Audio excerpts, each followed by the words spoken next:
এসে তাদেরকে আমরা এভাবে পাইলাম যে একটা প্রাইভেট কার, সাদা প্রাইভেট কারের ভিতরে ড্রাইভারের সিটেই বসেছিল আর সেকেন্ড সিটারে আরেকজন বসেছিল। তো আমরা যেহেতু প্রাইভেট কারটা পাইছি, আমরা প্রাইভেট কারের একটু চেক দিয়েছি যে এটার মালিককে। তো মালিকের নাম ঠিকানা বের করার পরে তার সাথে আমরা যোগাযোগও করেছি, সে আসতেছে। আর যে দুইজন আছে, দুইজনে এখনো এইভাবে পূর্ণাঙ্গ রূপে শনাক্ত করতে পারে নাই। তবে ড্রাইভারের সাথে কথা বলে, মালিকের সাথে কথা বলে যেটা বোঝা যাচ্ছে, দুইজনের নাম আমরা আপাতত পাইছি। এটা ভেরিফাই করতে হবে, ভেরিফাই করার পরে হয়তো আমরা বলতে পারবো। আর এরপরে অন্যান্য যে জিনিসগুলো আছে, বিশেষ করে সিসি ক্যামেরা, সিসি ক্যামেরা কিন্তু আমরা পর্যালোচনা করেছি। এটা মূলত এই গাড়িটা আসছে গতকাল রাতে, মানে ভোরের দিকে 5:32 এখানে ইন করে। 5:32 ইন করার পরে দুইজনে আবার বের হয়ে যায়। বের হয়ে গিয়ে 5:40 দিকে ওই দুইজনের মধ্যে একজনের মালিক আর আরেকজন যে এখানে আছে সে আবার ফেরত এসে আবার সে গাড়ির দিকে যায়।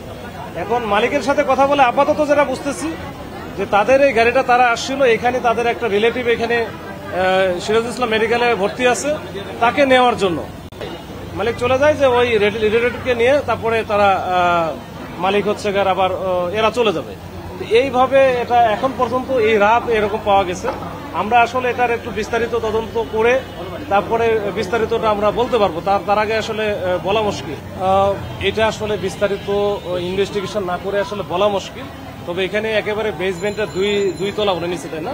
তো এখানে এমনিতেই একটু সাফোকেশন টাইপের আছে আর প্রচন্ড রকমের গরম। আর গাড়িটা যেহেতু একেবারে বন্ধ ছিল বলতে লক করা ছিল এবং কোনো এসি বা অন্য কোনো কিছু ছিল না, ওইখানে তো প্রচন্ড রকমের গরম ছিল। কিন্তু এই গরম হওয়ার কারণে এই লাশগুলোর একটু ডিকম্পোস্ট হয়ে গেছে বেশি। তো এইটা আসলে আমরা একটু ওই যে আমাদের সিআইডি আসছে বা অন্যান্য এক্সপার্ট যারা আছে তাদেরকে দিয়ে আমাদের দেখাইতে হবে এবং কোন পজিশনে কি ছিল আমাদের ছবি তোলা আছে, দেখাও হয়েছে। এখন এটা আমরা একটু অ্যানালাইসিস করবো, তারপরে হয়তো বলতে পারবো। সিসিটিভি ফুটেজে কি কাউকে বের হতে দেখা গেছে কিনা? মানে ওটা তো বললামই, দুইজন বের হয়েছে, মানে ড্রাইভার ছাড়া যে দুইজন ছিল, দুইজন বের হয়ে আসছে। এর মধ্যে একজন ছিল মালিক আর একজন যারা সেকেন্ড সিটারে বসে আছে।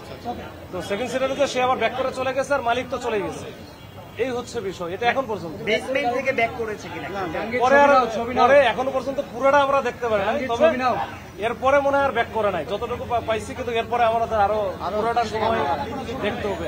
হত্যাকাণ্ড নাকি অন্য কিছু, সেটা আপনারা কি? এটা আসলে হত্যাকাণ্ড না অন্য কোনো কিছু, এটা আমি যেহেতু মালিকের সাথে কথা হলো, সে যেহেতু এখানে আসছিল কালকে ভোরে, তাকে সে আসতেছে বললো যে আমি রওনা দিয়েছি। তো সে জানতো না এই ঘটনাগুলো। তো তার সাথে কথা হয়েছে, সে আসুক, তার তো পরিচয়, নাম ঠিকানা সবই পাওয়া গেছে। তার কাছ থেকে শুনলে এবং এইটার যে সিসি ক্যামেরা থেকে শুরু করে অন্যান্য যে ইনগ্রেডিয়েন্টস গুলো আছে এগুলো আমরা একটু ভালো করে যাচাই করলে বুঝতে পারবো যে আসলে এটা আমরা পোস্টমর্টমের জন্য ঢাকা মেডিকেলে